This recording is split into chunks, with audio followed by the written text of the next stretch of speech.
नमस्कार, संघर्ष वृत्तवाहिनीमध्ये आपलं स्वागत। घेऊया ठाणे आणि आसपासच्या परिसरामधील घडणाऱ्या महत्त्वाच्या घडामोडींचा आढावा।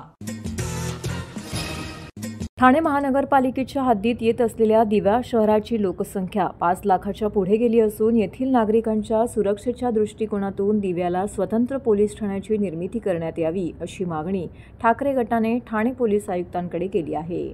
शिवसेना उद्धव बाळासाहेब ठाकरे पक्षाचे कल्याण जिल्हाप्रमुख दीपेश म्हात्रे यांच्या नेतृत्वाखाली दिवा शहर संघटक रोहिदास मुंडे यांनी ठाणे पोलीस आयुक्त आशुतोष डुमरे यांची भेट घेऊन त्यांना निवेदन दिलं। यावेळी उपजिल्हा प्रमुख राहुल भगत, विजय देसाई, शहर प्रमुख सचिन पाटील, प्रकाश तेलगोटे, विजय कदम, लहू चाळके, रवींद्र सुर्वे, कळवा शहर संघटिका कल्पना कौले, मुंब्रा शहर संघटिका शाहीन घडीवाली, उपशहर प्रमुख अनिश कुरेशी इत्यादी उपस्थित होते। दिवा परिसरातील नागरिकांसाठी मुंब्रा पोलीस स्टेशन अंतर्गत दिवा चौकी उभारण्यात आलेली आहे। या पोलीस स्टेशनमध्ये 25 ते 30 कर्मचाऱ्यांची संख्या कमी आहे। अपुरा कर्मचारी वर्ग असल्यामुळे दिव्यात गुन्हेगारीचे प्रमाण वाढलं आहे। चरस, गांजा, हकीम यांसारख्या व्यसनाला येथील तरुण मंडळी अधीन जाताना दिसत आहेत। महिलांच्या तक्रारी सुद्धा भरपूर प्रमाणामध्ये आहेत। चोरी, दरोडे यांसारखे प्रकार दिव्यात सर्रासपणे होताना दिसत आहेत असा दावा ठाकरे गटाने निवेदनामध्ये केला आहे। 25,000 लोकसंख्येच्या मागे एक पोलीस अशी दैन्य अवस्था दिवा चौकीची असून दिव्यातील लोकांना तक्रार करायची असल्यास त्यांना 10 किलोमीटरवरती असलेल्या मुंब्रा पोलीस स्टेशनमध्ये जावं लागत आहे। त्यामुळे येथील नागरिकांना त्याचा नाहक त्रास सहन करावा लागत आहे। गेले अनेक वर्ष दिवा पोलीस स्टेशन व्हावे म्हणून आम्ही वारंवार मागणी करत आहोत, परंतु जागेचा अभाव सांगून ही मागणी वारंवार पुढे ढकलण्यात येत आहे। त्यामुळे ठाणे महापालिका आयुक्त आणि ठाणे जिल्हाधिकारी यांच्याबरोबर चर्चा करून दिवा विभागातील सरकारी जागा आपण पोलीस स्टेशनसाठी मागणी करावी, तेथे तात्काळ दिव्यासाठी सुसज्ज असे पोलीस स्टेशन करावे अशी मागणी ठाकरे गटाने केली आहे। ठाणे महानगरपालिकेचे मालमत्ता कर म्हणजेच प्रॉपर्टी टॅक्स भरण्याचे आवाहन। सन 2022-23 या आर्थिक वर्षाचे मालमत्ता कराचे म्हणजेच प्रॉपर्टी टॅक्सचे बिल ठाणेकर करदात्यांना महापालिकेमार्फत आर्थिक वर्षाच्या सुरुवातीस म्हणजेच माहे एप्रिल 2022 मध्ये देण्यात आलेले आहे। तथापि अद्यापही काही करदात्यांनी मालमत्ता कर महापालिकेकडे जमा केलेला नाही। सध्या आर्थिक वर्षाचा अंतिम टप्पा सुरू झाला आहे। मालमत्ता कर वसुलीसाठी महापालिकेतर्फे कडक कारवाई हाती घेण्यात आली आहे। या अंतर्गत जंगम मालमत्ता, टीव्ही, फ्रीज, वाहन व इतर जप्त करणे तसेच स्थावर मालमत्ता वॉरंट बजावून जप्त करण्यात येत असून मालमत्तेचा जाहीर विक्रीद्वारे लिलाव करून कराची रक्कम वसूल करण्यात येत आहे। मालमत्तेस पाणी पुरवठा करण्यात येणारे नळ संयोजन खंडित करण्यात येत आहेत। त्याचप्रमाणे थकीत मालमत्ता करावर 2% व्याज आकारले जात असल्याने भरावयाची रक्कम वाढत आहे।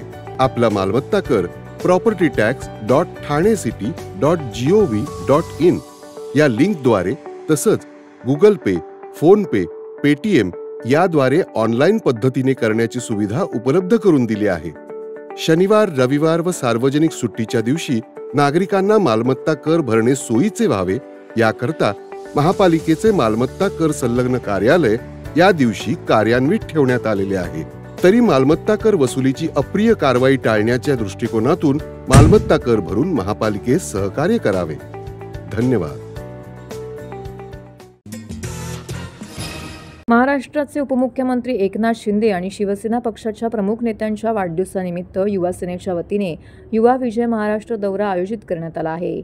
या दौऱ्याची सुरुवात कोकणातून करण्यात आली, त्यानंतर उत्तर महाराष्ट्र तसेच भिवंडी, कल्याण आणि ठाणे लोकसभा क्षेत्रांमध्येही हा दौरा राबवण्यात आला। या दौऱ्याच्या माध्यमातून महाराष्ट्रातील 36 जिल्ह्यांमध्ये लोकसभा आणि विधानसभा निवडणुकीत युवा सेनेने केलेल्या कार्याचा आढावा घेण्यात आला। तसेच युवा सेनेच्या कार्यकर्त्यांनी केलेल्या मेहनतीबद्दल त्यांचे आभार मानण्याकरिता ही विशेष बैठक आयोजित करण्यात आली होती। युवा सेनेच्या आगामी कार्यपद्धतीबाबत कार्यकर्त्यांना मार्गदर्शन करण्यासाठी या बैठकीदरम्यान सूचना करण्यात येणार असल्याची माहिती युवा सेना कार्याध्यक्ष पूर्वेश सरनाईक यांनी दिली। ठाणे लोकसभा मतदारसंघातील ठाणे महानगरपालिका, नवी मुंबई आणि मीरा भाईंदर महानगरपालिकेतील माझ्या युवा सैनिकांना पाठिंबा देण्यासाठी मी इथे आलो आहे असं यावेळी पूर्वेश सरनाईक यांनी म्हटलं। तर येत्या महापालिका निवडणुकीत युवा नगरसेवक जनतेची सेवा करण्यासाठी पूर्णपणे सज्ज आहेत। ठाणे लोकसभा मतदारसंघातील या 3ही महानगरपालिकांमध्ये शिवसेना शिवसेना भाजप महायुतीचा भगवा झेंडा अभिमानाने फडकेल असा विश्वास त्यांनी यावेळी व्यक्त केला. पदाधिकारी संकेत गुरव, निखिल तावडे, उदय पारसेकर आणि त्यांच्या सहकार्यांना विनंती करतो की त्यांच्यातर्फे सत्कार उर्मेशजी स्वीकारणार आहेत. तर लवकरात लवकर जरा सवाना युवा सेनेबरोबर युवती सेनेचा सुद्धा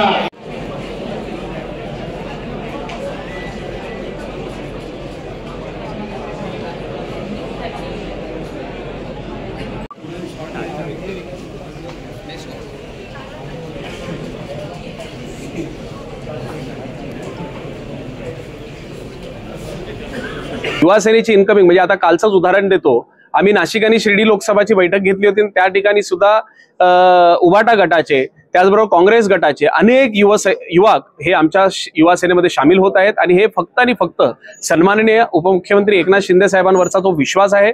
डॉक्टर श्रीकांत शिंदे साहेब जे पद्धतीचं काम करतायत या दोन्ही नेत्यांवरचं असलेलं विश्वास, या विश्वासामुळेच आज अनेक युवक आमच्यासोबत जोडत आहेत. बघा, युवा सेनेची स्थापना झाली तेव्हापासून मी त्या युवा सेनेमध्ये सक्रिय आहे. पूर्वी युवा सेनेचा सचिव होतो, आज मी युवा सेना कार्याध्यक्ष झालोय. तेव्हा युवा सेनेचं संपूर्ण नियोजन आयोजन हे करण्याचं काम जबाबदारी माझ्यावर देण्यात आलेली होती. आजही उपमुख्यमंत्री एकनाथ शिंदे साहेबांनी ही जबाबदारी माझ्यावर दिलेली आहे. तेव्हाही मी चहा प्यायचो, परंतु आमच्या सहकारी हे त्यावेळेस कोल्ड कॉफी प्यायचे. तर माझी जी चहाची तेव्हाची जी सवय आहे ती सवय मी अजून काही सोडलेली नाहीये. आजही मी चहा आणि वडापाववर माझ्या ह्या दौऱ्याला पूर्णपणे माझ्या युवा सैनिकांसोबत आनंद घेत असतो. त्याला एवढंच सांगेन, आजही मी विधान भवनात पाहिलं की ज्या पद्धतीनं मी पूर्वी 1 वर्षापूर्वी ज्यावेळेस कार्यक्रम झाला होता तेव्हा माझे परम मित्र ते आहेत.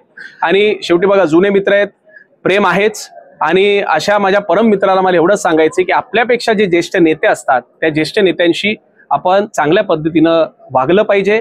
शेवटी एक प्रोटोकॉल असतो. आज मी सगळ्या जिल्ह्यांमध्ये फिरतोय आणि ठिकाणी मलाही अनेक नेत्यांवर प्रश्न विचारले जातात, परंतु मी कुठल्याही नेत्यावर टीका करत नाही, कुठल्याही नेत्याला वेगळं उत्तर देत नाही. आज साधं उदाहरण आपल्याला सांगतो की काल माझ्यावर एक नेत्यांच्या नावाने माझ्यावर तिथे त्यांना माझ्यावर प्रश्न विचारण्यात आला होता. त्यांनी माझ्यावर टीका केली, परंतु मीडियाने ज्यावेळेस मला विचारलं त्या नेत्याबद्दल मी एकच सांगितलं की ते खूप मोठे नेते आहेत आणि अशा नेत्यांवर मी टीका करणार नाही. आज जे गुलाबराव पाटील साहेबांबरोबर झालेलं आहे, गुलाबराव पाटील साहेबांनी अतिशय चांगलं उत्तर माझ्या परम मित्राला दिलेलं आहे. या गोष्टीचा मला आनंद आहे. राज्य सरकारी कर्मचारी मध्यवर्ती संघटना ठाणे जिल्हा यांच्या वतीने आज शासकीय विश्रामगृहाबाहेर शासन दरबारी असलेल्या प्रलंबित मागण्यांकरिता लाक्षणिक धरणे आंदोलन करण्यात आले. शासनाचं लक्ष वेधण्याकरिता जिल्हाधिकारी कार्यालयासमोर सकाळच्या सत्रामध्ये हे 2 तासाचं धरणे सत्याग्रह आंदोलन करण्यात आलं. यामध्ये सरकारी, निमसरकारी, शिक्षक, शिक्षकेतर, नगर परिषद, नगरपंचायत, कर्मचारी समन्वय समिती, महाराष्ट्र राज्य यांच्या वतीने संपूर्ण महाराष्ट्रभर लाक्षणिक धरणे आंदोलन करण्यात आलं. त्यातच आज शासकीय विश्रामगृहाबाहेर देखील हे आंदोलन करण्यात आलं. यामध्ये राज्य सरकारी कर्मचारी मध्यवर्ती संघटना ठाणे जिल्हा यांचा सहभाग लाभला. या आंदोलनामध्ये पेन्शन संघटनेने देखील आपला सहभाग नोंदविला. सुधारित राष्ट्रीय निवृत्ती वेतन योजनेची अंमलबजावणी करण्याबाबतचे विस्तृत परिपत्रक तात्काळ जारी करण्यात यावे.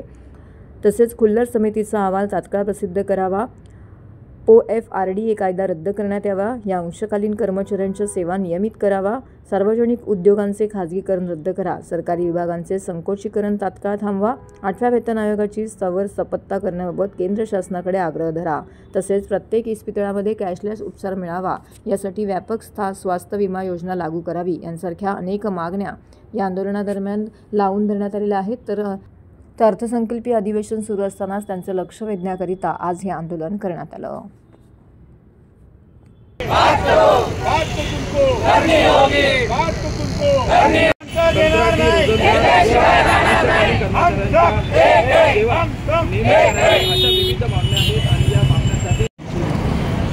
आजच्या या आंदोलनामध्ये सर्व शासकीय कर्मचारी, निमशासकीय कर्मचारी, शिक्षक, शिक्षकेतर कर्मचारी, कॉलेजचे प्राध्यापक हे सर्व प्रकारचे कर्मचारी आज या अधिकारी याच्यामध्ये या आंदोलनामध्ये सामील झालेले आहेत. त्याचप्रमाणे खास करून ह्यावेळेला नवीन एक वाढ आपल्या या कार्यक्रमात झालेली आहे ती म्हणजे पेन्शनर संघटना जी आहे तीसुद्धा ह्या आंदोलनात उतरलेली आहे. पेन्शनर संघटनेच्याही मागण्या आहेत, शासन त्याच्याकडे दुर्लक्ष करतं आहे. ते शासनाने तात्काळ त्याबाबत निर्णय घ्यावा, नाहीतर राज्य सरकारी कर्मचारी संघटना आणि पेन्शनर संघटना या मोठ्या प्रमाणात शासनाच्या विरोधात आंदोलन केल्याशिवाय राहणार नाही. आपल्या माध्यमातून मी शासनास कळवू इच्छितो की मागण्या रास्त आहेत, मागण्या काही मान्य केलेल्या आहेत, त्याची फक्त अंमलबजावणी करण्याचे शासन निर्णय त्यांनी त्वरित पारित करावेत आणि आम्हाला आंदोलन करण्यापासून वेगळं करावं, नाहीतर नाईलाजास्तव शासनाच्या विरोधात आम्हाला आंदोलन करावं लागेल आणि हे आंदोलनाची जबाबदारी संपूर्ण शासनाची राहील हे आपल्या वतीने मी शासनास कळवू इच्छितो. नमस्कार सर, मी राजेंद्र कुमार खोब्रागडे, राज्य मध्यवर्ती सरकारी कर्मचारी संघटनेचा ठाणे जिल्हाध्यक्ष. आज आमच्या मागण्या ज्या शासनानं मंजूर केलेल्या आहेत त्या मागण्यांवर अद्यापपर्यंत शासनादेश निघालेला नाही. त्यामुळे आम्ही हा धरणे आंदोलनाचा कार्यक्रम आयोजित केलेला आहे. ही जर मागणी मान्य झाल्या नाही तर आम्ही यापेक्षा तीव्र आंदोलनाच्या तयारीमध्ये आहे. शासनाने हे 31 मार्चपर्यंत जे जुनी पेन्शन योजना किंवा NPS किंवा केंद्र शासनाची जी योजना त्या धर्तीवर केलेली आहे त्यांचे आतापर्यंत दिशा डायरेक्शन दिलेले नाही आणि त्यात ऑप्शन फॉर्म्स मागितलेले आहे, पण त्यामध्ये कर्मचारी अधिकाऱ्यांना माहीतच नाही की त्या योजनेमध्ये काय करायचं आणि काय करायचं नाही. त्याबद्दल त्यांनी शासनादेश लवकरात लवकर काढावा अशी त्यांना विनंती करतोय. केंद्र सरकारच्या आदेशानुसार महाराष्ट्र शासनाने राज्यातील वर्ष 2019 पूर्वी खरेदी केलेल्या जुन्या वाहनांना अत्याधुनिक अशी उच्च सुरक्षा असणारी हाय security registration number plate 30 April 2025 रोजीपर्यंत बसवणे अनिवार्य केलं आहे. त्यासाठी राज्य सरकारकडून 3 कंपन्यांना वाढीव दराने टेंडर्स देण्यात आलेले आहेत. मात्र भारतातील इतर राज्यातील दर आणि महाराष्ट्रातील दर यामध्ये मोठी तफावत असल्याचं आढळून आलेलं आहे. यातून वाहनधारक नागरिकांची फार मोठी लूट होऊन त्यांची आर्थिक फसवणूक होऊ घातलेली आहे. याचा निषेध करण्यासाठी धर्मराज्य पक्षाच्या वतीने 6 मार्च रोजी आंदोलन छेडलं आहे. केंद्र सरकारच्या सूचनेनुसार महाराष्ट्र शासनाने जारी केलेले दर हे दुचाकीकरिता 450 रुपये तर चारचाकीकरिता 745 रुपये इतके आहेत. परंतु शेजारच्या गोवा, गुजरात राज्यात मात्र अनुक्रमे दुचाकीकरिता 155 रुपये आणि 300 रुपये तर चारचाकी वाहनांकरिता 203 आणि 460 रुपये इतके ठेवण्यात आलेले आहेत. दरम्यान संपूर्ण भारतातील राज्याच्या तुलनेत महाराष्ट्र राज्य हे कराच्या माध्यमातून सर्वांना जास्त निधी केंद्र शासनाच्या तिजोरीत जमा करत असताना देखील महाराष्ट्रातील वाहनधारक नागरिकांना मात्र हाय सिक्युरिटी रजिस्ट्रेशन नंबर प्लेटच्या माध्यमातून आर्थिक भुर्दंड सोसावा लागणार असल्याने धर्मराज्य पक्षाच्या वतीने तीव्र शब्दामध्ये आपला निषेध व्यक्त केला आहे. शासनाच्या वतीने जाहीर करण्यात आलेल्या पत्रकानुसार भारतातील इतर राज्यांना झुकतं माप देऊन महाराष्ट्र राज्यातील नागरिकांच्या जखमेवरती मीठ चोळण्याचा हा प्रकार असून याबाबत धर्मराज्य पक्षाच्या भावना अतिशय तीव्र असल्याचं यावेळी म्हटलेलं आहे. या संदर्भात धर्मराज्य पक्षाच्या वतीने प्रादेशिक परिवहन कार्यालयाच्या उपायुक्तांना निवेदन देखील देण्यात मी इथे ठाण्यामध्ये करतोय, ठाण्याच्या RTO समोर. त्याचं एकमेव कारण आहे की ठाणेकर जनतेने आम्हाला आवाहन केलेलं आहे की आपल्या ठाण्यामध्येही अशा प्रकारचं आंदोलन झालं पाहिजे आणि हे आंदोलन फक्त धर्मराज्य पक्षातर्फेच केलं जाऊ शकतं. त्यानुसार आपण इथे आंदोलन करत आहोत. आमचं म्हणणं एकच आहे की केंद्र सरकारने जे HSRP हाय सिक्युरिटी रजिस्ट्रेशन प्लेटच्या नावाखाली महाराष्ट्रामध्ये जी लूट चालू केलेली आहे, जर तुम्ही बघितलं की जवळच्या राज्यांमध्ये गोवा, गुजरात या ठिकाणी BJPचं सरकार असताना तिथे मात्र 155 रुपये 160 रुपये असा दर लावण्यात आलेला आहे आणि महाराष्ट्रामध्ये हा दर 455 रुपये 450 रुपये लावण्यात आलेला आहे. ही तमाम महाराष्ट्राच्या जनतेची लूट आहे. केंद्र सरकारने हे माध्यम केलेलं आहे का की महाराष्ट्रामधून या जनतेकडनं, ही जनता गोरगरीब जनता आहे, ही काहीच बोलत नाही आहे, आंदोलनामध्ये उतरत नाही आहे, तर हिच्याकडनं जास्तीत जास्त प्रकारे टॅक्स गोळा करून तो केंद्र सरकारकडे जमा करायचा, हे कुठेतरी थांबलं गेलं पाहिजे. आमचं म्हणणं एकच आहे की सर्व राज्यांना जी काही नंबर प्लेटचा जो काही खर्च आहे तो माफक दरामध्ये केला पाहिजे. तिन्ही राज्यांमध्ये BJPचं गव्हर्नमेंट असताना महाराष्ट्र सरकारकडनं ही लूट थांबली गेली पाहिजे. जे टेंडर आहे ते रद्द करून पुन्हा नवीन टेंडर काढा आणि ज्या बाजूच्या राज्यांना जे तुम्ही दर दिलेले आहेत ते महाराष्ट्र राज्याकरतालाही लागू करा आणि सर्वांना समान अधिकार द्या. ही एकमेव आमची मागणी आहे.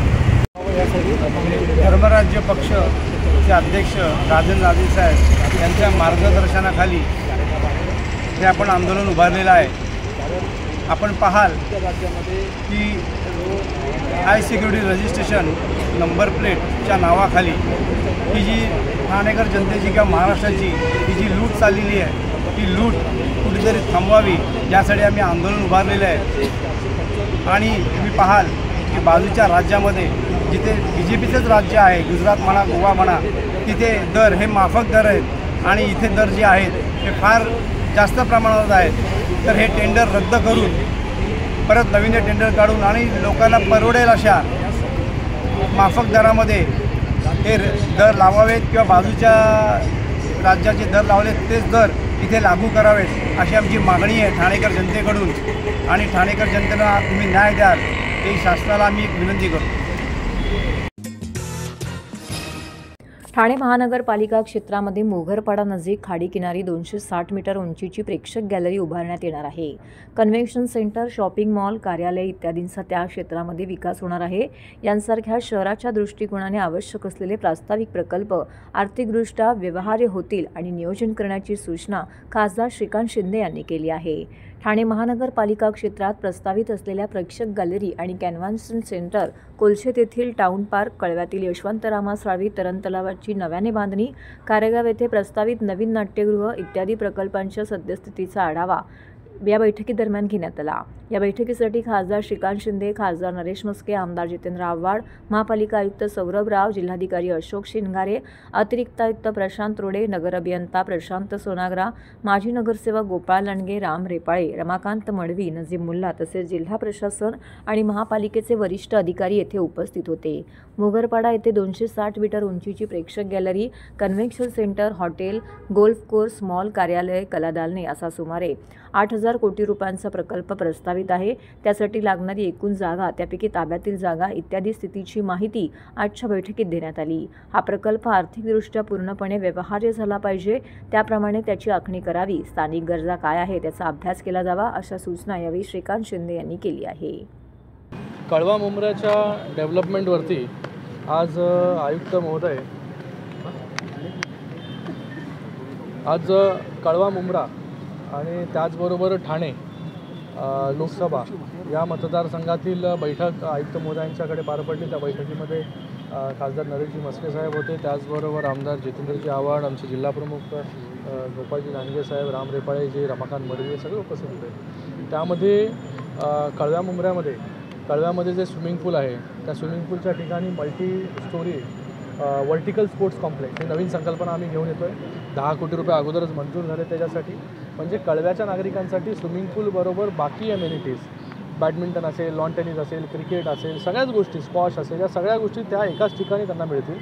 त्याचबरोबर कळव्यामध्ये एक नाट्यगृहाचं आरक्षण आहे 3 एकरचं, ते खारेगावमध्ये, ते देखील आपण डेव्हलप करतो आहे. त्याच धर्तीवरती वर्टिकली आपण स्टेडियम आपण बनवणार आहोत. त्या ठिकाणी देखील स्विमिंग पूल असेल, त्या ठिकाणी मल्टी स्पोर्ट्स कॉम्प्लेक्स असेल. म्हणजे कळव्याला वेगळं त्यांचं एक स्पोर्ट्स कॉम्प्लेक्स आणि खारेगावला एक वेगळं स्पोर्ट्स कॉम्प्लेक्स, या दोन्ही स्पोर्ट्स कॉम्प्लेक्स ठाणे महानगरपालिकेच्या वतीने आणि शासनाकडून जेवढा निधी, जसा आम्ही कळव्याच्या स्विमिंग पूलसाठी निधी आणला 10 कोटी रुपये, तसाच जेवढा निधी लागेल इकडे तो निधी आणण्याचं काम जे आहे ते आम्ही त्या ठिकाणी करतो आहे. त्याचबरोबर एक 25 एकरचा भूखंड आहे. त्या भूखंडावरती BKCच्या धर्तीवरती IT पार्क किंवा BKCच्या धर्तीवरती दुसरं BKC करता येऊ शकतं का, त्याची देखील फिजिबिलिटी चेक करण्यासाठी जे आहे ते आयुक्त महोदयांना सांगितलेलं आहे. ती जागा जी आयडेंटिफाय करायला सांगितलेली आहे. 25 एकरपेक्षा जास्त जागा जर असेल तर शासनाकडून वेगवेगळ्या सुविधा ज्या आहेत ते तिथे मिळतात. म्हणजे एक एम्प्लॉयमेंट जनरेशनच्या दृष्टिकोनातून कळव्यामध्ये एक मोठं हब जे आहे हे तयार होऊ शकतं. त्याचबरोबर ठाण्याला, कोलशेतला एक टाउन पार्क हा देखील प्रपोजल जो आहे तो ठाणे महानगरपालिकेने तयार केलेला आहे. त्याचं देखील आज प्रेझेंटेशन पाहिलं. म्हणजे एकंदरीत त्या टाउन पार्कमध्ये कन्व्हेन्शन सेंटर असेल, स्पोर्ट्स कॉम्प्लेक्स असेल, बाकी सगळ्या एक जसं सेंट्रल पार्क केलेलं आहे आपण ठाण्यामध्ये, त्याच धर्तीवरती सेंट्रल पार्क देखील त्या ठिकाणी होऊ शकतं. तर त्याचा आज वेगवेगळ्या डेव्हलपमेंट्सवरती आज आम्ही सगळ्यांनी मिटिंग त्या ठिकाणी घेतली. 65 इमारतींचा विषय जो आहे तो शासनाकडे आहे. माननीय मुख्यमंत्र्यांनी देखील आणि उपमुख्यमंत्र्यांनी देखील सांगितलेलं आहे की आम्ही पूर्ण ताकदीने जे आहे हे त्या 65 इमारतींच्या नागरिकांच्या बरोबर आहे. त्यांना जे काही रिप्रेझेंटेशन कोर्टामध्ये करायचे ते देखील करण्याचं काम जे आहे ते शासनाकडून आणि आमच्या लोकप्रतिनिधींकडून सुरू आहे. तर हे होतं संघर्ष वृत्तवाहिनीचं आजचं बातमीपत्र. उद्या पुन्हा भेटू याच वेळी याच ठिकाणी ताज्या घडामोडींसह. तोपर्यंत नमस्कार.